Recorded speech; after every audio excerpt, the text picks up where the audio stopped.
In today's video, I'm going to teach you how to add people to Slack with this full guide. If you're new to Slack, or maybe you're adding team members for a project, this tutorial will be your go-to resource. Let's dive right in and get everyone connected.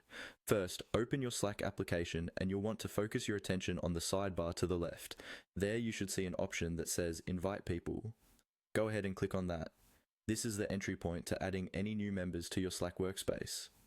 This step is incredibly straightforward but vital because it sets the stage for everything that follows. Once you've clicked Invite People, a new dialog box will pop up. This is where you'll enter the email address of the person you want to invite. Type the email address carefully to avoid any typos. Remember, this is critical because without the correct email, your potential team member won't receive the invitation. And just like that, they've missed out on all the good stuff happening in your Slack channels.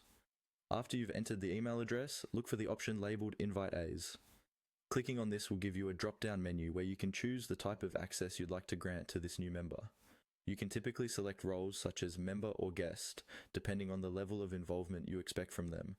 This step is crucial because it defines what they can and cannot do within your workplace.